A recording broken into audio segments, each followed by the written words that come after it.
नमस्कार, माझं नाव तानाजी गोडगे, जिल्हा परिषद प्राथमिक शाळा पवारवस्ती, रोकडे, तालुका माडा, जिल्हा सोलापूर. या शाळेमध्ये आम्ही वर्षभर नाविन्यपूर्ण उपक्रम राबवून एक तालुक्यात जिल्ह्यामध्ये उपक्रमशील शिक्षक आणि उपक्रमशील शाळा म्हणून आमच्या शाळेचं नावलौकिक आहे. या ठिकाणी मला आवर्जून सांगावंसं वाटतं की इंग्रजीवर प्रभुत्व विद्यार्थ्यांचं मिळवायचं असेल तर त्यांना अतिशय पहिलीपासून चांगल्या पद्धतीने कसं शिक्षण आमच्या शाळेमध्ये दिलं जातं. आता पहिलीच्या विद्यार्थ्याला दुसरीचं इंग्रजीचं पुस्तक वाचायला दिलं जातं, दुसरीच्या मुलाला तिसरीचं पुस्तक वाचायला दिलं जातं.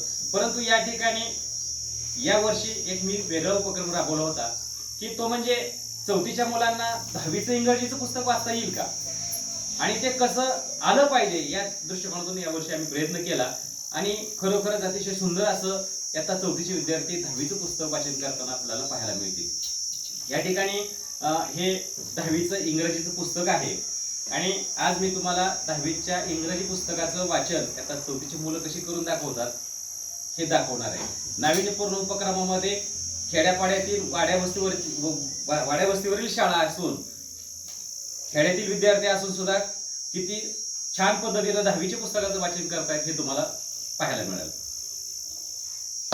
चल रे, नाव सांग तुझं. माझे नाव सरज राजेंद्र भोसले, इयत्ता चौथी. An encounter of a special kind. An encounter of a special kind. Page number 8. My father was a medical professional working for a private company in Raniganj in West Bengal. The offices of the company were housed in individual bungalows inside a large campus. Our house was in a corner of the campus. The officers' club was adjacent to the boundary wall of our garden. माझे नाव रीना आरिफ, इयत्ता चौथी. मी 10वीचे पुस्तक वाचून दाखवते.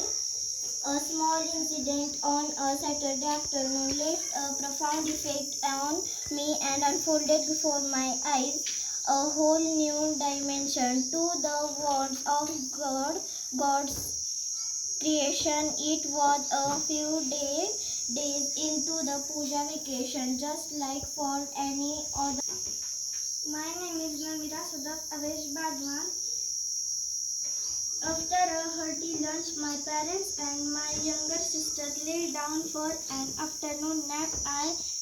I settled down with a storybook. The quiet afternoon presented the perfect backdrop for reading an adventure story. The silence was occasionally broken by the sound of my family